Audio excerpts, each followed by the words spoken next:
Abigail.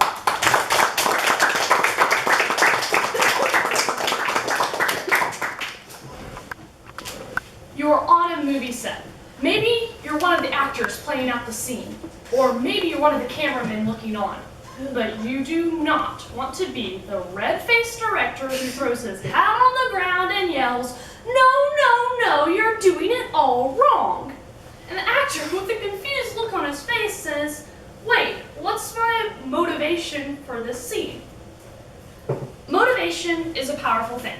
The reason why you do something makes a difference as to how you do it. Volunteer work is something that is done for a variety of reasons. I have volunteered at a food bank called Metro Relief for a little over 3 years. In those years, I have met a lot of great volunteers, and I've seen their motivation for volunteering. There are large letters painted on the outside of the Metro Relief building that read, "These things we do that others may live." Today, I'd like to examine 3 reasons why people do these things. The top 3 reasons that came to my mind for volunteering were because it is God's command, to fill our time in a positive way, or for a more personal connection. These things we do because it is God's command.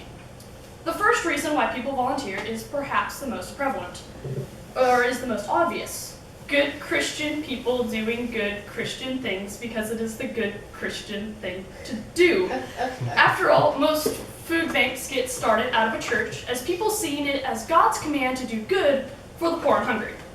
After all, there's a scripture in James that says, "Show me your faith without your deeds, and I will show you my faith by my deeds."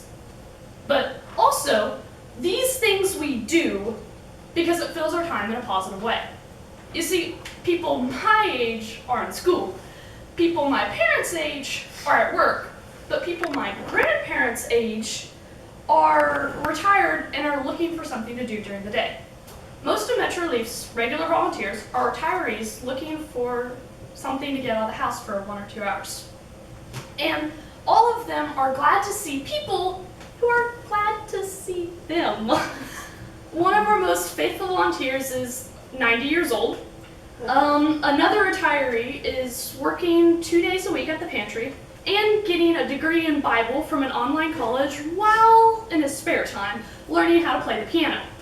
These men are looking for positive ways to fill their time. However, these things we do because it matters to us. The first 2 reasons are pretty simple, and you would think they would be the most prevalent, but they're just not. Everyone has a story for why they serve. Today, I'll share mine and my family's. My parents adopted my sister Frankie when she was 5 years old. She entered the foster care system primarily due to malnourishment as a child, because of the poverty that her biological family was living in. My parents explained the need for poverty-ridden families to have good nutrition.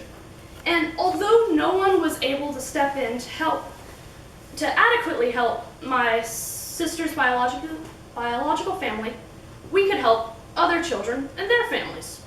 My parents wanted my brother and I to grow up having empathy to Frankie's abilities by understanding where she came from.